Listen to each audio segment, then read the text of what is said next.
السلام علیکم ورحمۃ اللہ وبرکاتہ۔ الحمد للہ رب العالمین والصلاة والسلام علی رسولہ الکریم، اما بعد، اعوذ باللہ من الشیطان الرجیم، بسم اللہ الرحمن الرحیم۔ الف لام میم را تلک آیات الکتاب والذی انزل الیک من ربک الحق ولکن اکثر الناس لا یؤمنون۔ ہر قسم کی تعریف حمد و ثنا اللہ رب العالمین احکم الحاکمین کے لیے ہے، جو ساری کائنات کا مالک و خالق ہے۔ بعدہ درود و سلام کا نزول ہو اللہ کے آخری پیغمبر محمد رسول اللہ صلی اللہ تعالی علیہ وعلی آلہ واصحابہ وبارک وسلم پر۔ عزیزان محترم، بزرگوں، نوجوان ساتھیوں اور اسلامی ماں اور بہنوں، کل کے درس میں ہم نے سورہ یوسف کا مکمل واقعہ سماعت کیا تھا، اور اس میں پائے جانے والی بہت سی نصیحت کی باتیں بھی میں نے آپ حضرات کے سامنے ذکر کی تھی۔ سورہ یوسف کے بعد جو سورہ ہے اس کا نام ہے سورۃ الرعد۔ رعد کے معنی اصل میں بجلی کے ہوتے ہیں، جو ہم دیکھتے ہیں بارش کے موسموں میں اکثر بجلیاں کڑکتے ہیں یا جو برستے ہیں، اسے رعد کہا جاتا ہے عربی زبان کے اندر۔ اللہ رب العالمین نے سورہ شریفہ میں اس بات کا تذکرہ کیا کہ اللہ الذی رفع السماوات بغیر عمد ترونها، اللہ رب العالمین نے جو آسمانوں کو بنایا ہے، آپ دیکھیں گے کہ ان آسمانوں کی تخلیق میں کہیں پر بھی آپ کو کوئی ستون نظر نہیں آیا، نہ ایک پلر ہے، نہ کوئی ستون ہے، نہ کوئی کھمبا ہے، نہ کسی قسم کا کوئی سہارا آپ کو نظر آئے گا۔ تو اللہ تعالیٰ نے اپنی خلقت کی یہاں پر جو ہے بڑائی کو بیان کرتے ہوئے کہا اللہ الذی رفع السماوات والارض، رفع السماوات بغیر عمد، کہ اللہ رب العالمین کے ذات وہ ذات ہے جس نے آسمان کو بلند کیا بغیر عمد، بغیر کسی ستون کے، ثم استوى علی العرش، اس کے بعد اللہ تعالیٰ کی ذات جو ہے عرش پر مستوی ہوئی۔ پھر اسی طرح اللہ رب العالمین نے ایک مقام پہ آگے فرمایا کہ اللہ یعلم ما تحمل كل انثى وما تغیض الارحام وما تزداد، کہ اللہ رب العالمین جو ہے ماں کے پیٹ میں کیا ہے اس بات کو جانتا ہے، اور اس پیٹ کا گھٹنا اور بڑھنا یہ بھی اللہ رب العالمین کے علم میں ہے۔ گھٹنا اور بڑھنے سے مراد کیا ہے؟ کبھی کبھار جو ڈیلیوری ہوتی ہے وہ 7 مہینے کے اندر بھی ہو جاتی ہے، میڈیکلی طور پر بھی یہ بات پروف ہو چکی ہے، اور قرآن میں اللہ رب العالمین نے اس بات کا تذکرہ کیا ہے کہ کبھی کبھار 7 مہینے میں جو ڈیلیوری ہوتی ہے وہ بھی نارمل ہوتی ہے، اور کبھی کبھار 9 مہینے سے زائد بھی ایسا نکل جاتا ہے، کبھی 10 مہینے بھی ہو جاتے ہیں، ڈیلیوری نہیں ہوتی۔ آج کل جو ماحول چل رہا ہے، ہمارے پاس ڈاکٹرز ڈرا دیتے ہیں کہ ارے 9 مہینے پورے ہو چکے ہیں، اگر 1 دن 2 دن بھی بڑھ جائیں گے تو بچہ جو ہے گندا پانی پی لے گا، یا پھر ڈرایا جاتا ہے کہ بچے نے آنتوں کو گلے میں ڈال لیا ہے، سرجری کرنا ہوگا۔ یہاں اللہ رب العالمین کیا فرماتا ہے وما تغیض الارحام وما تزداد، کبھی کبھار ڈیلیوری 7 مہینے کے اندر بھی ہو جاتی ہے، اور کبھی اس کی جو ہے مدت بڑھا بھی جاتی ہے، یہ اللہ کی مرضی اور اس کی منشا پر منحصر ہے۔ تو یہ ساری باتیں اللہ رب العالمین نے قرآن مجید کے اندر جو ہے بیان فرما دی ہے۔ اسی طرح اللہ رب العالمین نے آگے فرمایا کہ ان اللہ لا یغیر ما بقوم حتی یغیروا ما بانفسہم، اللہ رب العالمین کسی بھی قوم کے حالات کو اس وقت تک نہیں بدلتا جب تک کہ وہ قوم خود اپنے حالات کو بدلنے کی کوشش نہ کرے۔ اگر اپنے حالات کو بدلنا ہے تو پہلے ہمیں کوشش کرنا ہے، ہمارے حالات اگر تبدیل کرنا چاہتے ہیں تو ہمیں پہلے جستجو کرنا، کوشش کرنا، اس کے لیے محنت کرنا ہے۔ اگر ہماری طرف سے محنتیں ہوں گی تو اللہ کی مدد ہوگی، اور اللہ تعالیٰ ہمارے قوم کو، ہمارے حالات کو جو ہے تبدیل کرنے پر قادر ہے۔ اسی طرح اللہ رب العالمین نے سورہ رعد کے آخر میں فرمایا کہ الذین آمنوا وتطمئن قلوبهم بذکر اللہ الا بذکر اللہ تطمئن القلوب، کہ اللہ رب العالمین کے ذکر سے ہی دلوں کو اطمینان نصیب ہوتا ہے۔ دلوں کے سکون کے لیے، دلوں کے اطمینان کے لیے آج لوگ کہاں کہاں نہیں جاتے ہیں، کیا کیا نہیں کیا جا رہا ہے، کوئی پارکوں میں جا رہا ہے، کوئی گارڈنز میں جا رہا ہے، کوئی کسی طرح کے کھیل میں مصروف ہے، کوئی کامیڈی کے اندر مصروف ہے۔ یہ تمام چیزیں کیوں ہیں؟ تاکہ دلوں کو سکون ملے۔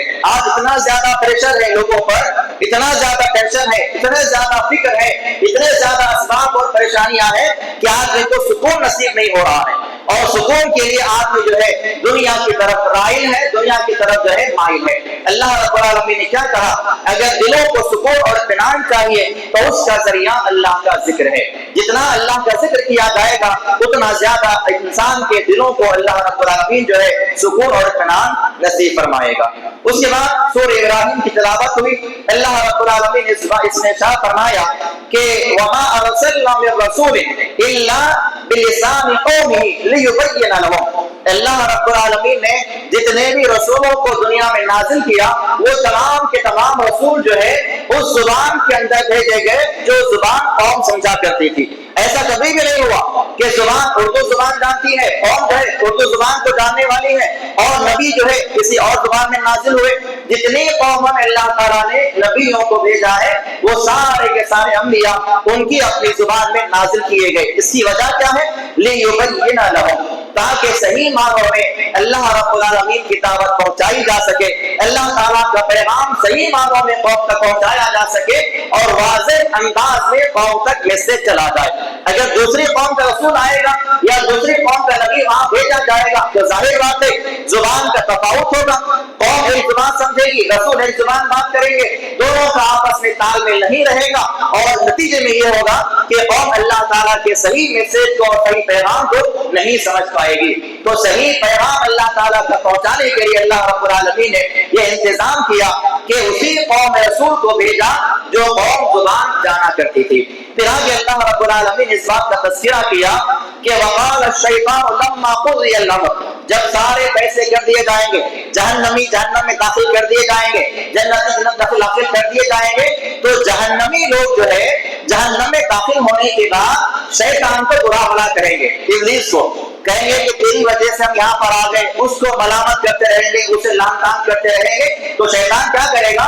وہاں پر کھڑا ہوگا جہنم کے اندر. اللہ رب العالمین نے اس کے کلمات یہاں پر بیان فرمایا.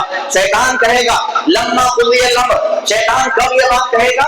جب اللہ تعالیٰ تمام فیصلے کر چکے ہوگا، جب فیصلہ مکمل کیا جا چکا ہوگا، جہنمی پورے جہنم میں آ چکے ہوں گے، اس وقت شیطان یہ کہے گا جب اس سے لوگ برا بھلا کہتے رہیں گے تو کیا کہے گا؟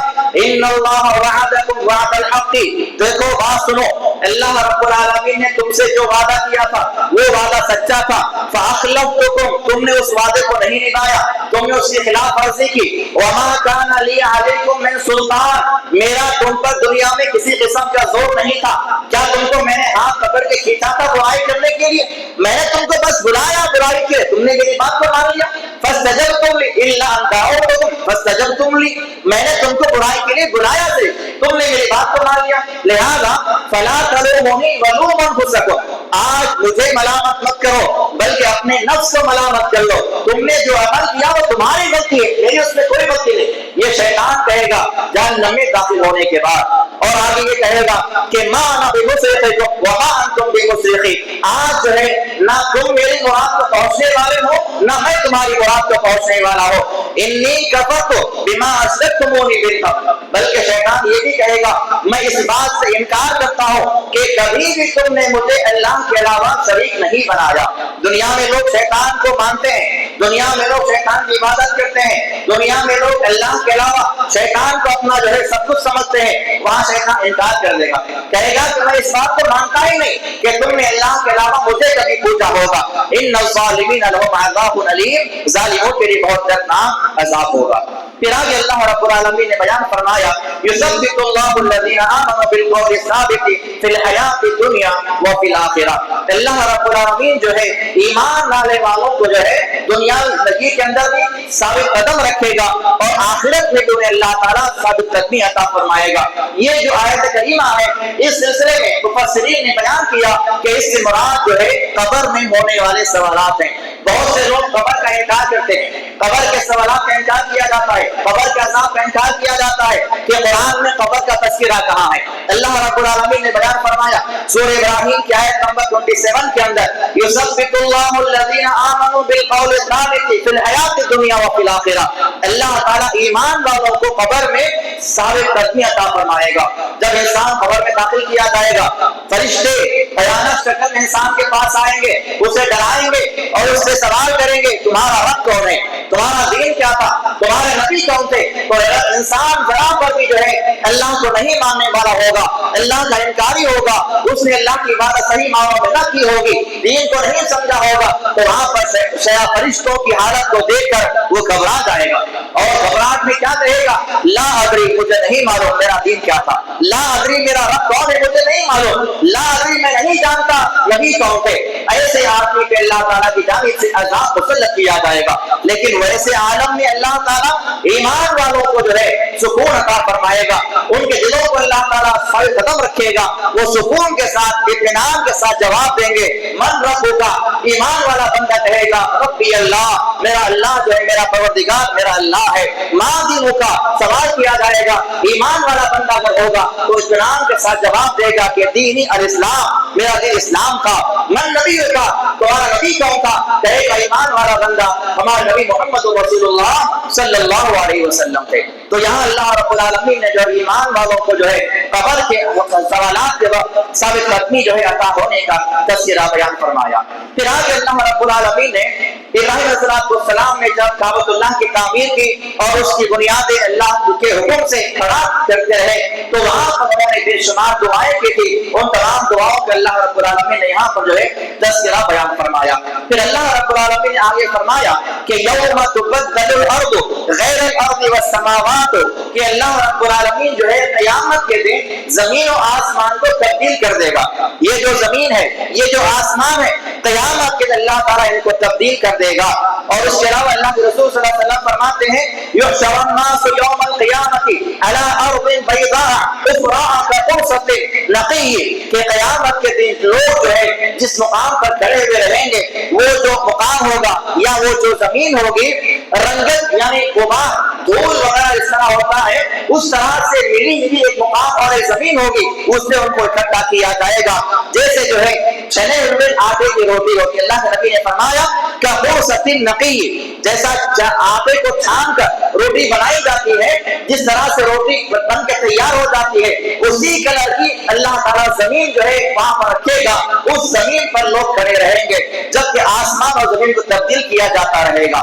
جب یہ اللہ رب العالمین آیت نازل فرمائی، ایک یہودی آتا ہے اللہ کے رسول سے سوال کرتا ہے این یکون الناس، اے رسول صلی اللہ علیہ وسلم اس وقت لوگ کہاں ہوں گے جب اللہ تعالیٰ زمین و آسمان کو تبدیل کر رہا ہوگا؟ اللہ کے رسول نے فرمایا ہم فی الظلمۃ دون الجسر، اس وقت جو لوگ ہوں گے وہ پلسرات پر ہوں گے یا پلسرات سے پہلے جو اندھیرے کا مقام ہوگا اس مقام پر سارے انسان جو ہے کھڑے ہوئے رہیں گے۔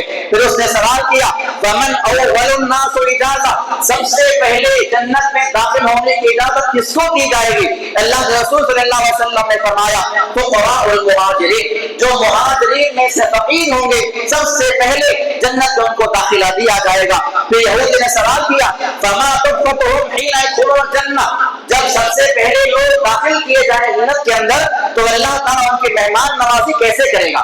ہم جیسے عام طور پر کہتے ہیں نا کہ ویلکم ڈرنکس یا ویلکم ڈش اسٹارٹر، سب سے پہلا اسٹارٹر کیا ان کو دیا جائے جنت کے اندر؟ اللہ کے نبی نے فرمایا زیادۃ کبد نوح، ان کو جو ہے اللہ تعالیٰ مچھلی کی کلیجی کھلائے گا۔ سب سے پہلے جنت داخل کیے جائیں گے، اللہ تعالیٰ کو جو ہے وہاں پر مچھلی کی کلیجی سے ان کی مہمان نوازی کی جائے گی۔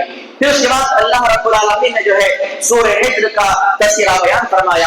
سورہ حجر میں اللہ تعالیٰ فرماتا ہے ربما یود الذین کفروا لو کانوا مسلمین، کہ کافر جو لوگ ہیں یہ ایمان لانے کی آرزو کریں گے، کافر لوگ ایمان لانے کی آرزو کریں گے۔ یہ آرزو کب کریں گے؟ مفسرین نے اس سلسلے میں مختلف اقوال کو بیان کیا ہے۔ بعض مفسرین کہتے ہیں کہ یہ کافر لوگ اسلام میں داخل ہونے کی آرزو اس وقت کریں گے جب ان کے سامنے موت کا فرشتہ آ کر کھڑا ہو جائے گا۔ جب موت کے فرشتے کو دیکھیں گے تو وہ لوگ جو ہے ایمان لانے کی اور اسلام میں داخل ہونے کی آرزو کریں گے۔ بعض کہتے ہیں کہ جب ان کے سامنے جہنم پیش کی جائے گی، میدان محشر میں اللہ تعالیٰ جب کافروں کے سامنے جہنم کو لا کر کھڑا کرے گا تو جہنم کو دیکھ کر، اس کے عذاب کو دیکھ کر وہاں پر یہ لوگ جو ہے اسلام میں داخل ہونے کی اور مسلمان ہونے کی آرزو کریں گے۔ بعض کہتے ہیں کہ اللہ تعالیٰ کے حکم سے جو ایمان والے لوگ ہوں گے، توحید پرست لوگ ہوں گے، لیکن ان کے کچھ گناہ ہوں گے جن کی وجہ سے ان کو جہنم میں داخل کیا جائے گا. اس کے بعد ان کی جو سزا ہوگی وہ سزا مکمل ہونے کے بعد اللہ تعالیٰ ان کو وہاں سے نکالے گا جہنم سے. تو جب ان کو نکالا جائے گا وہ کیفیت دیکھ کر کافر لوگ اسلام میں داخل ہونے کی آرزو کریں گے, کہیں گے کہ کاش ہم بھی اسلام میں داخل ہو جاتے تو ہمیں بھی آج جو ہے جہنم سے نکالا جاتا اور ہمیں جنت داخل کیا جاتا.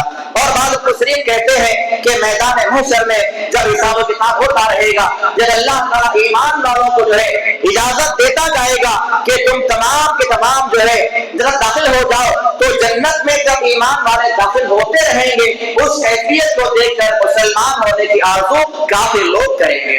لیکن یہ سارے کے سارے مقامات میں آرزو کرنا ان کا کوئی فائدہ نہیں پہنچائے گا. ایمان اگر لانا ہے موت کے آنے سے پہلے لانا ہے. موت کے فرشتے کو دیکھنے کے بعد, سکرات کا عالم شروع ہو جانے کے بعد, گلے میں سے نرخرا کی آواز آنے کے بعد اگر کوئی ایمان لاتا ہے تو اس کا ایمان اللہ کی بارگاہ میں قابل قبول نہیں ہوگا اور اس کی توبہ بھی اللہ کے دربار میں جو ہے قابل قبول نہیں کی جائے گی. پھر اللہ رب العالمین نے آگے بیان فرمایا وَلَقَدْ خَلَقْنَا الْإِنسَانَ مِنْ صَلْصَالٍ مِنْ حَمَإٍ مَسْنُونٍ. اللہ رب العالمین نے انسان کو جو ہے سڑی ہوئی کھنکھناتی مٹی سے پیدا کیا.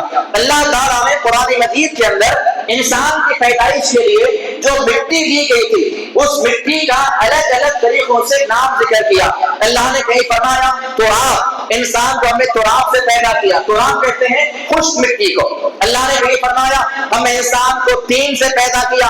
تین کہتے ہیں بھیگی ہوئی مٹی جو پانی ملا کر گھوٹا جاتا آٹے کی طرح, اس مٹی سے انسان کو ہم نے پیدا کیا. اللہ نے کہیں فرمایا ہماری مسنون, ہم انسان کو جو ہے بدبودار گوندی ہوئی سڑی ہوئی مٹی سے پیدا کیا. اللہ نے کہیں فرمایا ہم انسان کو جو ہے سلسال سے پیدا کیا. سلسال کہتے ہیں جو مٹی جو ہے آگ پر بھونی جاتی ہے. جیسے آپ لوگ دیکھتے ہیں جو مٹی کے گھڑے ہوتے ہیں, جو ٹھیکریاں بنائی جاتی ہے, جو مٹی کے برتن بنائے جاتے ہیں, ان کو کیا کیا جاتا ہے؟ پہلے مٹی کو جمع کیا جاتا ہے, اس کا کچڑ بنایا جاتا ہے اور اس کے بعد اس کو آگ دی جاتی ہے تاکہ اس میں مضبوطی باقی رہے. تو اس طرح سے اللہ تعالیٰ نے انسان کی پیدائش فرمائی. تو بہرحال اللہ رب العالمین نے مختلف طریقوں سے مٹی کو جمع کیا اور وہ سارے مٹی اللہ نے لے کر انسان کی تخلیق فرمائی. پھر آگے اللہ رب العالمین نے بیان فرمایا کہ وَالْجَانَّ خَلَقْنَاهُ مِنْ قَبْلُ مِنْ نَارِ السَّمُومِ. اللہ تعالیٰ نے انسانوں کی پیدائش سے پہلے جنات کو جو ہے آگ سے پیدا فرمایا. حدیث میں آتا ہے اللہ کے رسول نے فرمایا کہ خُلِقَتِ الْمَلَائِكَةُ مِنْ نُورٍ. اللہ رب العالمین نے فرشتوں کو نور سے پیدا کیا. وَخُلِقَ الْجَانُّ مِنْ مَارِجٍ مِنْ نَارٍ, اور اللہ تعالیٰ نے جنات کو جو ہے آگ سے پیدا کیا. اور بعض روایات میں آتا ہے کہ آگ کے شوروں سے ان کو پیدا کیا گیا.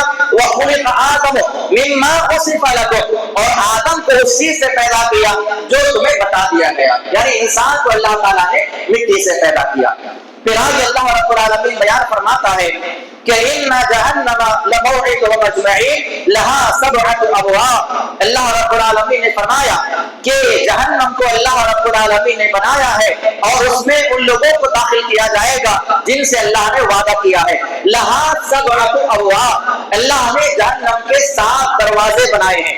جہنم کے 7 دروازے ہیں. کون سے دروازے سے کون داخل ہوگا وہ سارا اللہ رب العالمین نظام کو جو ہے مکمل طور پر تیار کر رکھا ہے.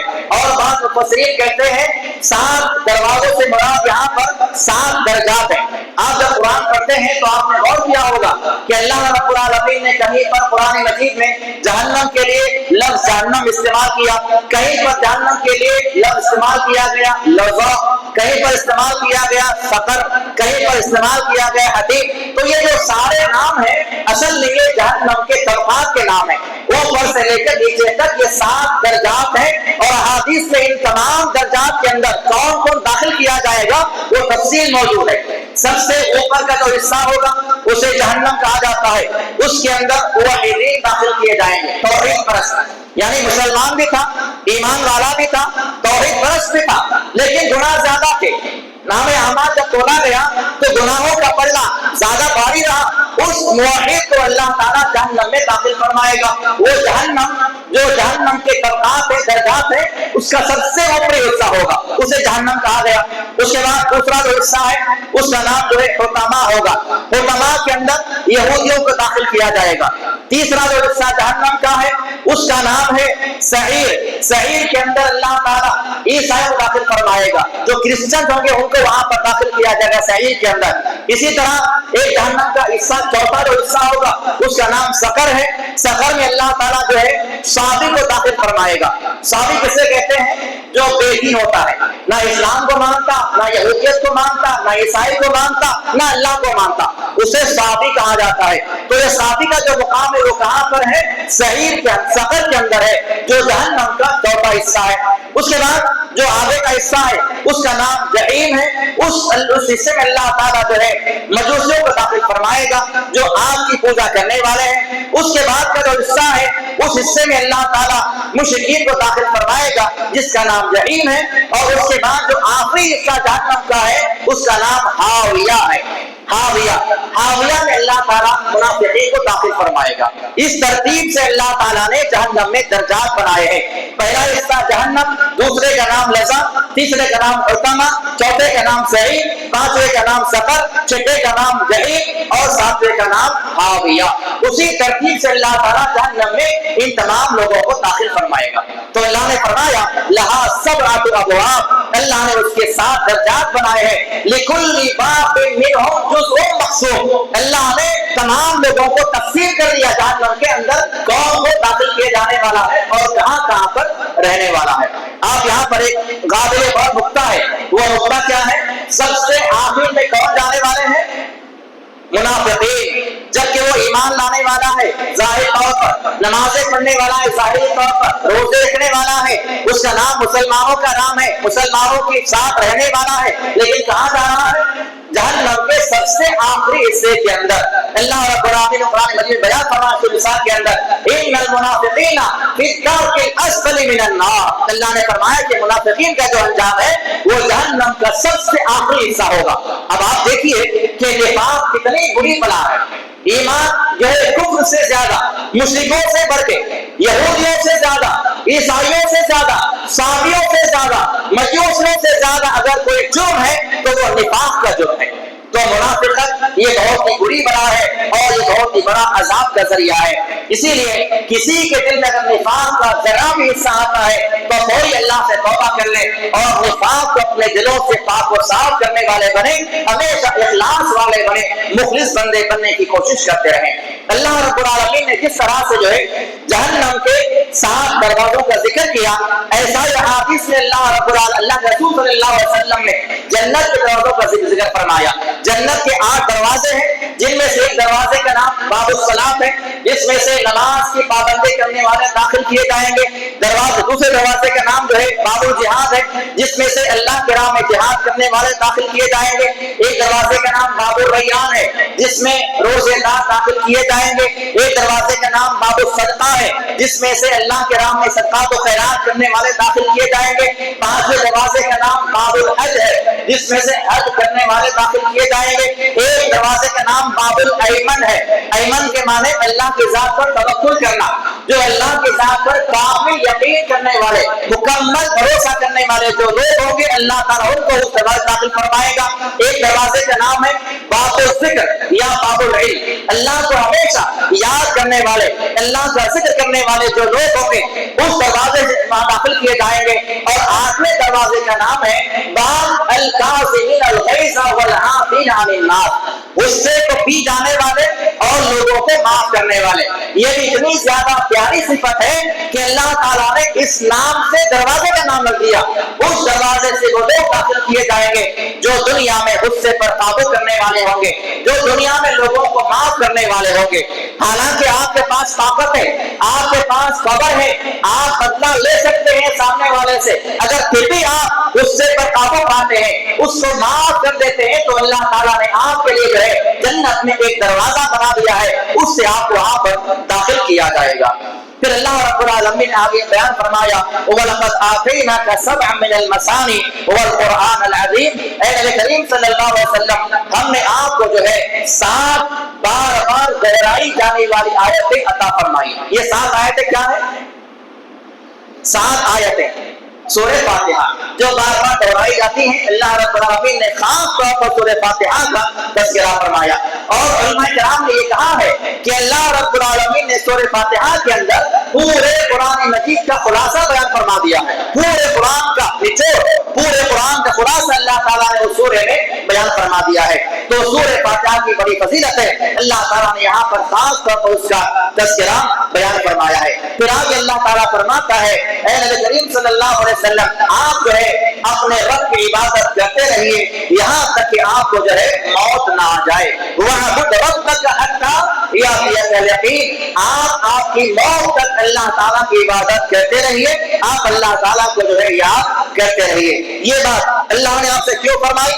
جب مشرکین عرب، مشرکین مکہ رسول اللہ صلی اللہ علیہ وسلم کو پاگل کہتے تھے، جب دیوانہ کہتے تھے، ساحر جادوگر کہتے تھے، کاہن کہتے تھے، جب یہ ساری باتیں نبی سے کہی جاتی تھی تو رسول اللہ صلی اللہ علیہ وسلم جو ہے غم زدہ ہو جاتے تھے کہ لوگ، میں اللہ کا نبی ہوں، اللہ نے مجھے ان کے پاس بھیجا ہے اور یہ لوگ جو ہے مجھے ایسے ایسے الفاظ سے نوازتے ہیں۔ اللہ رب العالمین تسلی عطا فرماتا ہے، اے نبی کریم صلی اللہ علیہ وسلم، آپ جو ہے اپنے دل کو تنگ مت کیجیے، اپنے دل کو چھوٹا مت کیجیے، آپ کا کام لوگوں تک جو ہے اللہ کی بات کو پہنچا دینا ہے۔ اگر آپ کی بات کو مانتے ہیں جو لوگ، وہ اللہ کے دربار میں کامیاب ہوں گے، جو نہیں مانتے آپ ان کے پیچھے پڑ کر اپنے آپ کو ہلاک نہ کریے، بلکہ آپ اللہ کی عبادت کرتے رہیے۔ اللہ کی عبادت کرنے سے آپ کے دل کو اللہ تعالیٰ سکون عطا فرمائے گا، اور آپ کے دل سے غم اور یہ درد جو حد ہے یہ اللہ تعالیٰ دور فرما دے گا۔ اس کے بعد جو ہے سورۃ النحل تلاوت کیا گیا۔ آج کی تراویح کے اندر نحل کے معنی شہد کی مکھی ہے۔ آگے بات بتاؤں گا کہ اللہ تعالیٰ نے کیسے شہد کی مکھی کو جو ہے اس کو اللہ نے الہام کیا اس کے پاس، اور کیسے اللہ نے اس کی تخلیق کی ہے، اللہ نے اس کا تذکرہ یہاں پر بیان فرمایا۔ اللہ تعالیٰ فرماتا ہے سورہ نحل کے اندر کہ اللہ رب العالمین انسانوں کے لیے بے شمار جانور پیدا کیے، والانعام خلقها، اللہ تعالیٰ نے انسانوں کے لیے بے شمار جانوروں کو پیدا کیا۔ ان میں سے بعض جانور ایسے ہیں جن کو انسان کھاتے ہیں، بعض جانور ایسے ہیں جن کے چمڑوں سے لباس بنائے جاتے ہیں، کبھی گرمی کے لباس، کبھی سردی کے لباس، بعض جانور ایسے ہیں جن کو سواری کے لیے استعمال کیا جاتا ہے۔ تو یہ ساری جو نعمتیں اللہ تعالیٰ نے انسانوں کے لیے پیدا فرمائی ہیں۔ پھر اللہ رب العالمین نے جو ہے مزید انعامات کا تذکرہ فرمایا، هو الذی انزل من السماء ماء، وہ ذات جس نے تمہارے لیے آسمان سے بارش کو نازل فرمایا۔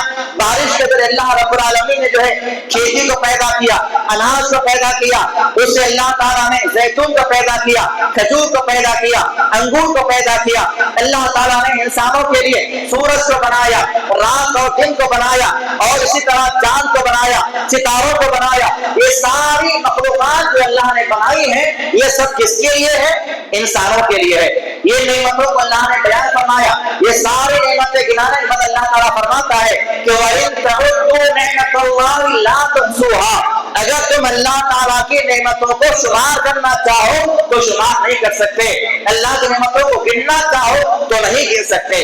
اللہ نے تمہیں کیسا پیدا کیا ہے، اپنے آپ میں غور کرو۔ اللہ نے تمہیں دل دیا، تمہیں آنکھوں سے نوازا، تمہارے ہاتھ اللہ نے بنائے، تمہارے اللہ نے پیر کو بنائے۔ یہ ساری نعمتیں کیا کم تھی جو اللہ تعالیٰ نے مزید نعمتیں عطا فرمائی ہے؟ اللہ نے تمہارے رات کو بنا دیا، دن کو بنا دیا، سورج کو بنا دیا، چاند کو بنا دیا، تمہارے لیے اللہ تعالیٰ نے بے شمار کھیتیاں اگائی ہے۔ یہ سب اللہ کی نعمتیں ہیں۔ اگر اللہ تعالیٰ کی نعمتوں کو جو ہے تم گننا چاہو گے، شمار کرنا چاہو گے تو ہرگز نہیں گن سکتے۔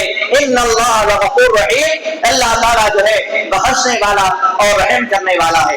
پھر آگے اللہ رب العالمین نے بیان فرمایا وَيَجْعَلُونَ لِلَّهِ الْبَنَاتِ سُبْحَانَهُ، وہ لوگ جو ہے اللہ تعالیٰ کے لیے بیٹیاں بناتے ہیں۔ مشرکین مکہ کیا کہا کرتے تھے کہ جو فرشتے ہیں یہ اللہ کی بیٹیاں ہیں۔ اللہ نے فرمایا کہ وہ لوگ اللہ تعالیٰ کے لیے بیٹیاں بناتے ہیں، جبکہ سبحان ہو اللہ تعالیٰ ان تمام چیزوں سے پاک و صاف ہے۔ وَلَهُ مَا يَشْتَهُونَ، جو لوگ اپنے خواہشات کے ذریعے اللہ تعالیٰ کے لیے بیٹیاں بناتے ہیں، نہ اللہ کے بیٹیاں ہیں، نہ اللہ کے بیٹے ہیں، نہ اللہ کا کوئی وزیر ہے، نہ اس کا کوئی مشیر ہے۔ وہ تمام مخلوقات سے بے نیاز ہے، وہ اکیلا ہے اور زبردست ہے۔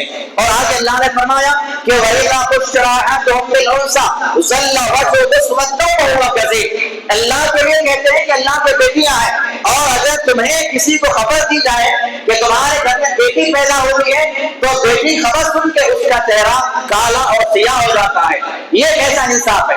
اللہ کے لیے کہتے ہو کہ اللہ کی بیٹیاں ہیں، اور ہمارے گھر میں جب بیٹیاں پیدا ہوتی ہیں تو ان کا چہرہ سیاہ ہو جاتا ہے، کالا ہو جاتا ہے، اور بیٹی کے پیدائش پر جو ہے افسوس کرتے ہیں۔ یہ معاملہ جو ہے زمانے جاہلیت سے ہے، اسلام کے آنے سے پہلے یہ معاملہ ہے۔ جب بھی بیٹیوں کے پیدائش پر لوگوں کے دل چھوٹے ہو جایا کرتے تھے، لوگ جو ہے بیٹیوں کو زندہ دفن کر دیا کرتے تھے، لیکن آج ہم اپنے ماحول پر نگاہ ڈالتے ہیں تو ہمیں اب بھی وہی باتیں نظر آتی ہیں۔ اس زمانے میں بیٹی پیدا ہونے کے بعد دفنایا جاتا تھا، آج کیا کیا جاتا ہے؟ پیدائش سے پہلے ہی معلوم کر لیا جاتا ہے کہ ماں کے پیٹ میں کیا ہے۔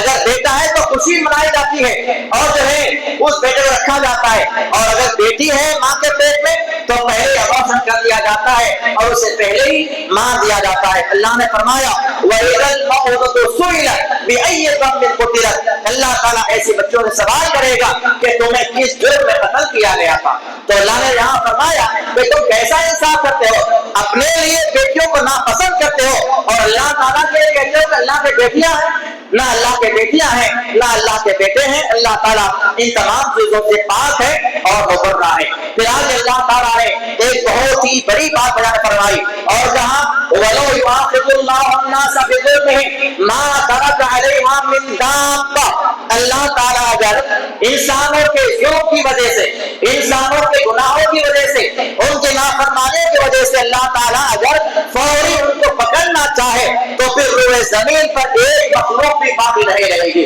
انسان جیسے گناہ کرتے ہیں، اللہ کی نافرمانیاں کرتے ہیں، اللہ کا انکار کرتے ہیں، اگر اللہ تعالیٰ ان کو بغیر مہلت دیے کہ اگر ان کی گرفت کرنا چاہے، ان پہ اللہ عذاب نازل کرنا چاہے گا تو ما ترک علیہا دابہ، روئے زمین پر ایک بھی جاندار باقی نہیں رہے گا۔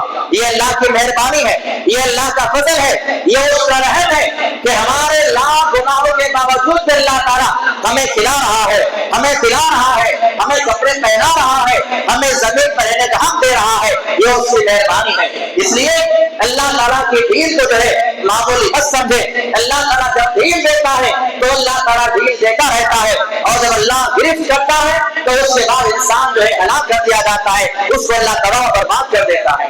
تو اللہ نے بہت بڑی بات یہاں بیان فرما دی اور کہا کہ اگر اللہ تعالیٰ جو ہے انسانوں کو ان کے ظلم کی وجہ سے اگر پکڑنا چاہے، پکڑنے پر آ جائے تو پھر وہ زمین پر کوئی جاندار باقی نہیں رہے گا۔ یہ اللہ کی مہربانی ہے کہ اللہ تعالیٰ اِلیٰ اجل مسمى، ایک وقت تک اللہ تعالیٰ مہلت دے دیتا ہے، فَإِذَا جَاءَ أَجَلُهُمْ، جب وہ وقت آ جاتا ہے، لَا يَسْتَأْخِرُونَ سَاعَةً وَلَا يَسْتَقْدِمُونَ، پھر اس کے بعد جو ہے ایک لمحہ نہ آگے ہوتا ہے نہ پیچھے ہوتا ہے۔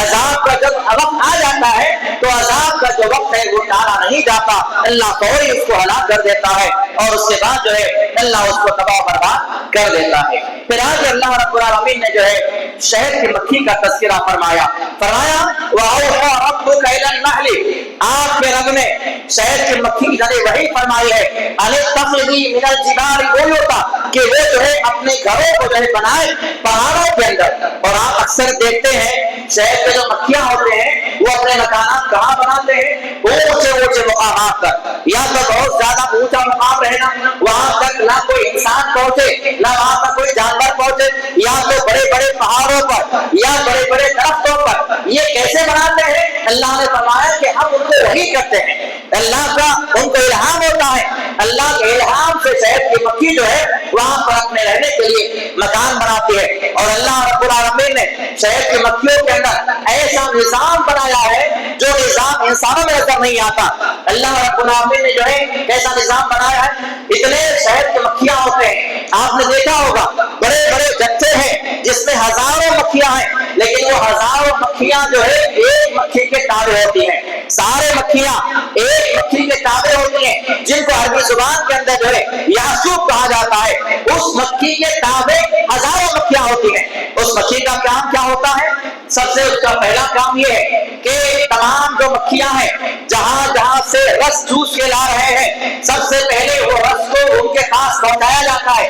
جتنے مکھیاں ہوتے ہیں وہ سارے مکھیاں شہد کے بنانے سے پہلے جہاں جہاں سے رس کو نکالتے ہیں، جس پھول سے جس پتے سے رس کو لے کر آتے ہیں، سب سے پہلے کہاں جاتے پاس جاتے ہیں، اس کے پاس جا کر رس کو ٹیسٹ کروایا جاتا ہے۔ وہ مکھی تمام مکھیوں کے رس کو چیک کرتی ہے کہ اس میں کہیں زہریلا مادہ تو نہیں ہے، کہ نقصان دینے والا کوئی جراثیم تو نہیں ہے۔ جب اس مکھی کو تسلی ہو جاتی ہے کہ اس میں کوئی ایسا مادہ نہیں ہے، تب وہ ان کو اجازت دیتی ہے کہ اپنا رس چندے میں داخل کرو۔ اللہ نے ایسا نظام بنایا ہے۔ اس کے بعد جو شہد کے مکھی کا جو گھر ہوتا ہے، آپ اس کو دیکھو گے کہ وہ مسدس ہوتا ہے، یعنی 6 اس کے کونے ہوتے ہیں، 6 کونے اس کے بنے ہوئے ہوتے ہیں، اور تمام کے تمام کونے یکساں ہوتے ہیں۔ نہ کوئی کھانا چھوٹا ملے گا، نہ کوئی کھانا بڑا ملے گا۔ یہ اللہ کا نظام ہے کہ اللہ تعالیٰ نے ایک چھوٹی سی مکھی کے اندر کیسے صلاحیت دی ہے۔ اس سے بڑی صلاحیت کی بات بتاؤ کہ وہ یہ ہے، اگر ایک مکھی نے کسی پھول پر بیٹھ کر اس سے رس کو چوس لیا، اب اس کے بعد کوئی دوسری مکھی اس پھول پر نہیں جائے گی، کیونکہ اس کو معلوم ہو جائے گا کہ اس کے اندر کچھ بھی بچا ہوا نہیں ہے۔ وہ کیسے؟ اللہ رب العالمین نے ایسا نظام کیا ہے، جب کوئی شہد کی مکھی کسی پھول پر بیٹھتی ہے، اس سے رس کو چوس لیتی ہے، رس کو چوسنے کے بعد وہاں پر وہ ایک قطرہ وہاں پر چھوڑ دیتی ہے، تاکہ آنے والے مکھیاں اس قطرے کو دیکھ کر سمجھ جائے کہ اس مکھی نے جو ہے یہاں سے رس کو نکال لیا ہے۔ اپنا وقت ضائع نہیں کرتی، فوری دیکھ لیتی ہے اس میں رس ہوگا یا نہیں ہوگا۔ اگر وہ نشان نظر آ جاتا ہے، وہ داغ نظر آ جاتا ہے، تو وہ مکھی فوری وہاں سے نکل کر جو ہے دوسرے مقام پر چلی جاتی ہے اور وہاں سے رس کو چوس کر جو ہے آ کر وہاں پر جمع کرتی ہے۔ ابھی تک جو مکھیوں کے بارے میں، شہد کی مکھیوں کے بارے میں جو ریسرچ جاری ہے، تقریباً 2500 مکھیاں دریافت کی گئی۔ شہد کی جو مکھیاں ہیں اس میں 2500 اقسام ہیں جو اب تک جو ہے ریسرچ کیا گیا ہے۔ اور اس کے بعد جو ریسرچ کرنے والا ایک سائنسداں تھا جس کا نام وان فریش ہے، اس کے نوبل پرائز اس کو دیا گیا۔ اس نے شہد کی مکھیوں کے بارے میں اتنا ریسرچ کیا، اتنا تحقیق کیا کہ اس کو لوگوں نے نوبل پرائز سے نوازا۔ اور اس کے بعد اللہ رب العالمین یہاں پر بیان فرمایا کہ اللہ تعالیٰ نے شہد کی مکھیوں کو پیدا کیا، اور تم لوگ جو ہے جو شہد کو کھاتے ہو، وہ شہد بھی مختلف مزے کا ہوتا ہے۔ شہد کے مزے بھی الگ الگ ہیں، اس کا رنگ بھی الگ الگ ہے۔ کہیں پر آپ دیکھو گے شہد کا رنگ کالا ہے، کہیں پر آپ دیکھو گے کہ شہد کا رنگ جو ہے تھوڑا سا سفیدی مائل ہے، کہیں پر آپ کو شہد کا رنگ پیلا نظر آئے گا، کہیں پر آپ کو شہد کا جو رنگ ہے وہ صافرانی ملے گا۔ تو یہ شہد کے جو الگ الگ رنگ ہیں، یہ سب اللہ کے بنائے ہوئے ہیں۔ ہمارے پاس کیا ہمارے پاس نظام ہے، ہم ایک شہد کو استعمال کرتے ہیں، ہم نے دیکھا کہ ہمارے پاس جو شہد ہے وہ کالا ہے، اب اگر کوئی لال شہد لے کر آ جائے ہم یقین نہیں کرتے، ارے نہیں یہ شہد نہیں ہو سکتا، یہ نقلی ہے، کیونکہ ہمارے پاس جو شہد ہے وہ تو کالا ہے، یہ تو لال شہد ہے۔ اللہ نے فرمایا کہ اللہ تعالیٰ نے مختلف اس کے رنگ بنائے ہیں، اور مزے کے اعتبار سے بھی شہد کے الگ الگ مزے ہیں۔ ہمارے پاس جو شہد پایا جاتا ہے اس کا مزہ آپ کو الگ ملے گا، کیرلا میں جو شہد بنایا جاتا ہے، جو شہد آپ کو وہاں سے ملے گا اس کا مزہ الگ ہوگا، جو شہد راجستھان میں آپ کو ملے گا اس کا مزہ الگ ہوگا، جو شہد آپ کو دلی میں ملے گا اس کا مزہ الگ ہوگا۔ یعنی علاقے کے اعتبار سے جو مکھیاں پھولوں کے رس کو چنتی ہے، اس کا رس نکالتی ہے، شہد بناتی ہے، تو وہ رنگ کے اعتبار سے بھی الگ ہوتا ہے اور مزے کے اعتبار سے بھی الگ ہوتا ہے۔ تو یہ سارا کا سارا نظام اللہ کا بنایا ہوا ہے، یہ انسانوں کا بنایا ہوا نہیں ہے، بلکہ سارا نظام جو ہے اللہ تعالیٰ نے بنایا ہے۔ پھر آگے اللہ رب العالمین نے بیان فرمایا کہ فلا تضربوا للہ الامثال، اللہ تعالیٰ کے لیے مثالیں بیان نہ کرو۔ اللہ تعالیٰ کی آنکھ ہے، ہمیں معلوم ہے اللہ دیکھتا ہے، کیسے دیکھتا ہے، اس کی کیفیت کیا ہے، اس کی آنکھ کیا ہے، اللہ بہتر جانتا ہے۔ نہ مثال دینا ہے، نہ کسی تشبیہ دینا ہے۔ اللہ نے فرمایا کہ فلا تضربوا للہ الامثال، اللہ کی مثالیں بیان نہ کرو۔ اللہ کے پیر ہیں، ہاں ہے، ہمیں معلوم اللہ کے پیر ہیں، کیسے ہیں اللہ بہتر جانتا ہے۔ اللہ کے ہاتھ ہے، ہاں ہے، اتنا یقین کرنا ہمارے لیے کافی ہے، اور اس پر ایمان لانا ہمارے لیے کافی ہے کہ اللہ تعالیٰ کی ساری چیزیں ہیں، اللہ کا دل ہے، اللہ کی آنکھیں ہیں، اللہ کے کان ہے، اللہ کے ہاتھ ہے، اللہ کی انگلیاں ہیں، اللہ کے پیر ہیں، لیکن کیسے ہیں، کیفیت کیا ہے، کس طرح دکھتے ہیں، نہ یہ سوال کیا جائے گا، نہ اس بارے میں سوچا جائے گا، نہ مثال پیش کی جائے گی۔ اللہ نے فرمایا ان اللہ یعلم، اللہ اس کو بہتر جانتا ہے، وانتم لا تعلمون، تم اس کو نہیں جانتے۔ پھر آگے اللہ رب العالمین نے فرمایا کہ جو قیامت کا جو وقت ہے وہ وقت کتنا قریب ہے۔ انسان کی جو آنکھ ہے، آنکھ کے پلک جھپکنے سے بھی زیادہ قیامت قریب ہے. یہ اللہ کا فرمان ہے. اللہ رب العالمین فرماتا ہے وَلِلَّهِ غَيْبُ السَّمَاوَاتِ وَالْأَرْضِ, زمین و آسمان کا سارا غیب اللہ کے لیے ہے, اللہ کے پاس ہے. نہ زمین پر پائے جانے والا غیب کوئی اللہ کے علاوہ جانتا ہے, نہ آسمانوں میں پایا جانے والا غیب اللہ کے علاوہ جانتا ہے. سارا غیب کا جو علم ہے وہ اللہ کے پاس ہے. وَمَا أَمْرُ السَّاعَةِ إِلَّا كَلَمْحِ الْبَصَرِ أَوْ أَقْرَبَ, جو قیامت کا جو وقت ہے اللہ نے فرمایا جو کتنا قریب ہے, انسان کی آنکھ پلکنے سے جھپکنے کے بھی پہلے, انسان جو آنکھ جھپکتا ہے اس کی پلکیں آپس میں ٹکرانے سے بھی زیادہ قریب جو ہے قیامت کا وقت ہے. اتنا بھی وقت نہیں لگے قیامت کو آنے میں. اور آگے اللہ نے کیا کہا, اور ہوا اقرب, یا اس سے بھی قریب ہے, یا انسان آنکھ جھپکنے سے پہلے قیامت آ سکتی ہے, اتنا قریب قیامت کا وقت ہے. یہ بتانا اللہ کیوں چاہتا ہے, اس لیے کہ قیامت بہت زیادہ قریب ہے. اپنے اعمال کی اصلاح کر لیں. قیامت جب آ جائے گی, جب سورج نکل جائے گا مشرق مغرب سے, اس وقت نہ ایمان قبول ہوگا, نہ آپ کا دین قبول کیا جائے گا, نہ آپ کی توبہ قبول کی جائے گی. اس وقت سے آنے سے پہلے انسان اگر غفلت کی نیند سے جاگ جائے گا, بیدار ہو جائے گا, اللہ کو راضی کرنے والا بن جائے گا, تو اس کے اللہ کے پاس کامیابی ہوگی, مگر نہ اللہ تعالیٰ کے پاس اس کے لیے جو ہے ناکامی ہوگی. پھر آگے اللہ رب العالمین نے بیان فرمایا کہ جو لوگ جو ہے معبودان باطلہ کی عبادت کرتے ہیں, یعنی اللہ کو چھوڑ کر جن جن کی عبادت کی جاتی ہے, چاہے وہ عبادت سورج کی ہو, چاہے وہ عبادت چاند کی ہو, چاہے وہ عبادت قبروں والوں کی ہو, چاہے وہ عبادت مورتیوں کی ہو, چاہے وہ عبادت کسی درخت کی ہو, چاہے وہ عبادت فرشتوں کی ہو, جن جن لوگوں کی عبادت کی جاتی ہے وہ سارے معبودان باطلہ قیامت میں اللہ کے دربار میں پیش کیے جائیں گے. اور وہاں پر کیا ہوگا, اللہ تعالیٰ ان تمام چیزوں سے سوال کرے گا.